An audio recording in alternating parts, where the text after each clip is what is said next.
Bueno, estamos en recorriendo los tiempos. Bueno, recorriendo los tiempos es también recorrer nuestra propia vida. Recorriendo los tiempos es tratar de explorar nuestra propia mentalidad, nuestra propia forma de ser. También es recorrer, o sea, buscar el origen de la humanidad. El proyecto de Dios, el proyecto de la humanidad, el proyecto de lo caído de la verdad. ¿Verdad? En estos tiempos de a 2000 años de era del cristianismo y a 10.000 años de que el hombre empezó a desarrollar la inteligencia a través de las construcciones, tanto de la vida familiar como la construcción de viviendas, de la salida de la era de las cavernas, la edad de piedra, y todas esas cosas en donde el desarrollo de la inteligencia empieza a dar sus primeros signos, ¿verdad? O sea, el soplo de aliento empieza a desarrollarse, a evolucionar. Y eso es lo importante que nosotros tenemos que descubrir, ¿verdad? Entonces, pero para recorriendo los tiempos es el jardín perdido. Y yo quiero en esta oportunidad tratar de visualizar el tiempo, en el tiempo, ¿verdad? Es decir, el tiempo del Génesis, el tiempo de que el hombre tuvo el principio egoísta, el tiempo en que el hombre eh, adquirió el deseo de ser como Dios, el deseo de recibir adoración, el deseo de dominio, el deseo de esclavitud, el deseo de que todo el mundo le sirva, ¿verdad? Entonces ese es el jardín perdido. A 10.000 años de civilización se puede decir de que en el jardín perdido el hombre perdió la capacidad de ser pacífico. El hombre empezó a descubrir la inteligencia, el poder de la oratoria, el poder que cada uno de nosotros tenemos, el poder de convencer a los demás, el poder de las ideologías. En la antigüedad la ideología estaba dirigida por un ídolo, o sea, por un dios, o sea, por un demonio. Ahora la ideología está dirigida por agrupaciones, ¿verdad? Que quieren siempre dominar la humanidad. Y eso es el mensaje de Recorriendo los Tiempos, que siempre ha habido quien quiere manejar toda la humanidad. Y todo el tiempo lo habrá y todo el tiempo lo ha habido.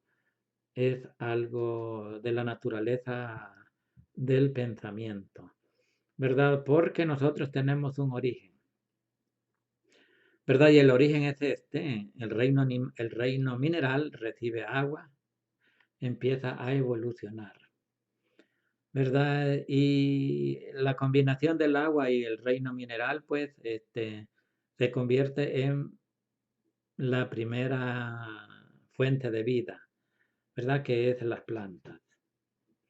Entonces las plantas, a través de esta fuente de vida, pues se crea el animal, ¿verdad? Entonces el animal se vuelve violento. Las plantas, lo general, no ejercen la violencia, a excepción de las plantas carnívoras, ¿verdad? Hay un pequeño porcentaje de plantas carnívoras, pero no he oído decir de plantas que se comen con las plantas, ¿verdad? Comen mosquitos, comen insectos y esas cosas. Entonces, pero el reino animal, pues, el reino vegetal se transforma en reino animal, ¿verdad? Entonces, si ya tenemos el león, tenemos el tigre y todos esos, animales que viven, que son carnívoros. Tenemos los dinosaurios, algunos fueron carnívoros, otros fueron herbívoros. ¿Verdad? Entonces, ese es el proceso de la creación.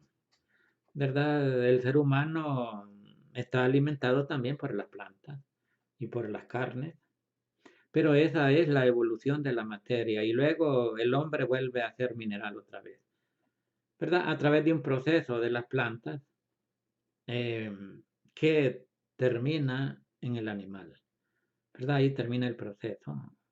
Cuando muere, porque ya no hay seres más, otra evolución de seres que es el reino animal, ¿verdad? El reino vegetal y el reino animal. Es la evolución del reino mineral, ¿verdad? Pero dentro de ese cuerpo de materia, pues está la inteligencia. Entonces la inteligencia es otro desarrollo del hombre, ¿verdad? Son dos fuerzas distintas y totalmente diferentes, ¿verdad? La fuerza del soplo de aliento y la fuerza de la naturaleza.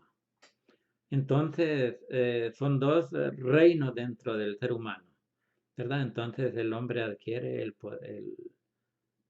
poder de la razón, el poder de pensar, el poder construir, el poder evolucionar, el poder de las modas, el poder de los cambios, el poder de la tecnología. Bueno, vamos a ver que hay muchas clases de poder, ¿verdad? Entonces, pero eso es algo independiente de la materia, algo independiente de la carne, ¿verdad? Por eso dicen que Jesús tuvo dos naturalezas, la divina y la humana.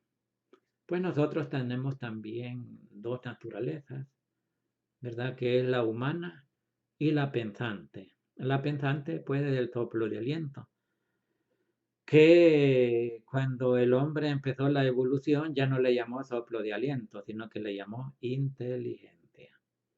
Pero que su real nombre es soplo de aliento, porque es el soplo de Dios, ¿verdad? Mientras que el Señor Jesucristo fue algo totalmente diferente, porque dice Juan, el verbo estaba frente a Dios y el verbo se hizo Dios y el verbo se hizo carne, ¿verdad? El verbo estaba frente a Dios y el verbo era Dios y el verbo se hizo carne y habitó entre nosotros, ¿verdad? Entonces él tenía dos naturalezas, la divina y la humana. Entonces nosotros tenemos la naturaleza de la humana y la naturaleza del pensamiento, ¿verdad? El pensamiento es la inteligencia, el pensamiento es el soplo de aliento. Entonces, ¿de dónde viene el soplo de aliento? De Dios, ¿verdad? Nosotros no venimos de la presencia de Dios, nosotros venimos del soplo de aliento. Pero hay algo importante, que ese soplo de aliento tiene poder de transformar ciudades, de transformar países, de transformar la humanidad. Por ejemplo, el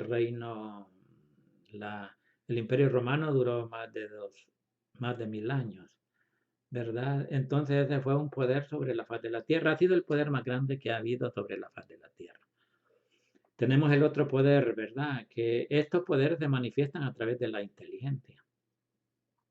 Tenemos el otro poder, por ejemplo, los apóstoles, ¿verdad? El poder de Jesús que nunca perdió su paz, nunca perdió su forma natural, nunca perdió su poder, nunca perdió su paz, ni siquiera a la hora de morirse, ¿verdad? Sino que dijo, Padre, perdónalo, no saben lo que hacen.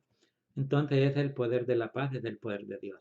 Ser pacífico todo el tiempo hasta la hora de la muerte, ¿verdad? Entonces tenemos ese otro imperio que ya tiene 2000 años. No es imperio, pero es como imperio, que es el imperio de la paz. Ahora han surgido muchas iglesias, ¿verdad? Pero la iglesia primitiva, la primera iglesia que hizo la Biblia, pues fue implantado no con el poder de la fuerza, sino que con el poder de la inteligencia, con el poder de Dios, con el poder de la paz, con la capacidad de morir en paz, con la capacidad de dar su vida y no usar la violencia, ¿verdad? Ese es el otro imperio más grande que ha habido, el imperio de la paz. Entonces vamos a continuar hablando de la inteligencia. Entonces la inteligencia se desarrolla, no es algo que se nace inteligente, se nace sabiendo. Entonces la inteligencia se desarrolla. Y entonces en ese desarrollo de la inteligencia nosotros descubrimos de que podemos vivir bien. Y eso es lo importante. Descubrimos que en medio de la violencia podemos morir en paz. En medio de la violencia podemos predicar la paz. En medio de la violencia nosotros nos podemos defender. En medio de la violencia nosotros podemos cambiar a la humanidad. ¿Verdad? Tenemos ahora el ejemplo, la revolución que se está gestando en El Salvador. ¿Verdad? También es un poder, pero ¿hacia dónde vamos y de dónde venimos? Venimos de la destrucción del propio pueblo salvadoreño. ¿Y hacia dónde nos encaminamos en esta revolución? Pues no lo sabemos, lo dirán las próximas generaciones. ¿Verdad? Lo que sí sabemos que hay un cambio drástico y hay unas maravillas que está haciendo un presidente hasta el día de ahora. ¿Verdad? Y hay una sorpresa de cómo este hombre está cambiando para el bien a toda la sociedad salvadoreña. ¿Verdad? Entonces de eso es capaz la inteligencia en el ser humano. ¿Verdad? Y es lo más importante que yo quiero destacar ahora, tu capacidad de pensar, analizar y tomar una decisión. ¿Verdad? Entonces nosotros andamos en busca del jardín perdido. Entonces el jardín perdido es eso, la paz, el amor al hermano, el amor al matrimonio, el amor a los hijos. ¿Verdad? Carlos Magno pues fue un gran guerrero. eh, yo creo que perteneció al imperio griego. Y él dijo pues, yo tengo una reflexión acerca de él. Y él dijo pues que para su muerte pues cuando él muriera que todos los doctores del país cargaran su ataúd hasta el cementerio y que por todo el camino donde él pasó pues que tendieran todo el oro que él se había conquistado en las guerras, ¿verdad? Y que por último dejaran unas manos, le quitaron sus manos y las dejaran flotantes con las manos vacías, flotando, ¿verdad? Entonces, y le preguntaron que por qué decía eso. Y dijo que lo de los doctores era para que el mundo descubra que el doctor no puede curar nada. Y el tesoro que fuera regándolo por todo el camino significaba que el hombre de esta vida nada se lleva. Y las manos se quedaran abiertas para que uno descubriera pues de que en la vida pues nada tiene, ¿verdad? Nada se lleva y no es nada, el ser humano no es nada. Así como nació limpio, así regresa limpio a la tierra. ¿Verdad? Entonces, eso fue un descubrimiento él bien tarde, porque él no, bien tarde en su vida, ¿verdad? Pero descubrió algo maravilloso. Descubrió una verdad, ¿verdad? Ahora bien, ese fue el desarrollo de el conocimiento y parte del desarrollo de su inteligencia. Ahora bien, ¿hacia dónde va tu desarrollo? ¿Hacia dónde va mi desarrollo? ¿Hacia dónde va tu conocimiento? ¿Hacia dónde va el mío? Y es lo que nosotros nos tenemos que hacer en esta pequeña reflexión acerca del jardín perdido, que es la paz perdida. Bueno, yo le quiero mandar un saludo a Estrellita de México que me ha pedido que saque estos temas y también hay otras personas que también están queriendo escuchar más acerca del jardín perdido y de la política, ¿verdad? Pero en este caso, pues, el mensaje es de la inteligencia humana, de la capacidad humana. Nosotros no necesitamos mucha inteligencia para vivir bien. Lo único que tenemos que hacer es tratar de desarrollarla, tratar de comprender todo lo que nos rodea. Bueno, así es como he llegado al final de esta pequeña conversación. Un saludo a Estrellita y a Lizetilla, ¿verdad? Y a todos mis parientes y amigos que me escuchan. Bendiciones a todos y cada uno de ustedes, y el desarrollo de la inteligencia es pensar que San Miguel Arcángel dijo quién como Dios, y esta oración es muy grande, ¿verdad? Cuando todo el mundo estaba a punto de perderse o estaba perdido, pues él dice quién como Dios. Y ha sido una evolución a través de los tiempos, a través de los milenios, que nosotros todavía podemos pensar que quién es como Dios. O sea, Dios es mucho más bello que su creación, Dios es mucho más poderoso de lo que nosotros pensamos, Dios es amor y es la palabra más importante, Dios es amor, pero nadie lo entiende, ¿verdad? Por eso es que Él dijo, ¿quién como Dios? Dios es paz, es sinceridad, es honestidad, es santidad. ¿Verdad? Pero la rebelión, la tercera parte de los ángeles caídos del cielo, pues les gusta la mentira, la violencia, ¿verdad? Y en esto tiene que ver mucho con los dioses de la antigüedad y los dioses de nuestros antepasados nativos de América, ¿verdad? Bueno, ya así es como hemos llegado al final de los tiempos, Padre Celestial, Señor Jesucristo, Santo Espíritu de Dios que está sobre la faz de la tierra. Bendice a la tierra con tu verdad, con tu paz, con tu amor, porque tú amas a tu creación. Pero el jardín perdido, que lo perdió la serpiente, pues está sedienta de violencia, de muerte y desolación. ¿Verdad? Así es que cuidemos la creación de Dios. No le hagas daño a tu hermano, no a la violencia, y sí a la paz. Cuidemos el reino vegetal y el reino animal, que es de donde nos alimentamos nosotros para guardar el equilibrio sobre la faz de la tierra. Amén, gloria a Dios, continuaremos en otra oportunidad.